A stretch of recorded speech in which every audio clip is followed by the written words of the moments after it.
Nakatutok pa rin po ang buong person GMA News and Public Affairs dito po sa special coverage natin sa pista ng Poong Nazareno. At ang mga oras pong ito, pinag-utos po ni Monsignor Clem na itigil muna lahat po ng aktibidades dito.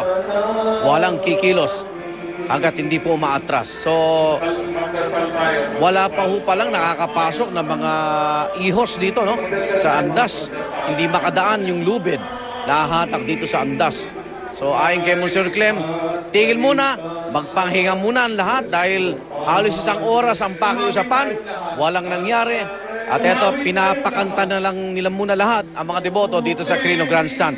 Puntahan muna natin ang sitwasyon doon po sa lugar ni Susan Enriquez. Susan.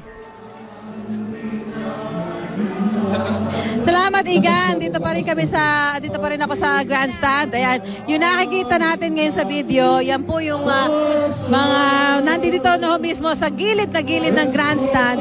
Ilang metro na lamang po ang layo doon sa mismong andas ng itim na Poong Nazareno. At yun nga, sa mga oras ito ay maawit po ang itong mga nandito mga deboto, mga namamanata, nakataso ang kanilang kamay. Ito nga ho ay gusto na rin ng panawagan nitong si Monsignor Clem Ignacio na itigil muna yung mga lahat ng aktibidad dahil hindi pa nga ho maikabit yung lube dito sa andas ng itim na Poong Nazareno. Kaya hindi pa ho makausad ang andas para sa pagsisimula ng prosesyon ngayong araw nito. Dapat ho alas 6 ng umaga ang prosesyon. Pero dahil nga po sa hindi maikabit ang lube, hindi makausad at doon napakaraming tao ho talaga. Ito naman ho ay talagang nakikita na ho natin na natural na reaksyon ng mga deboto taon-taon kapag ipinoposisyon ang imahe ng itim na Poong Nazareno. Kaya nga ho ang pakiusap ngayon ay konting luwag para maikabit ang lubid.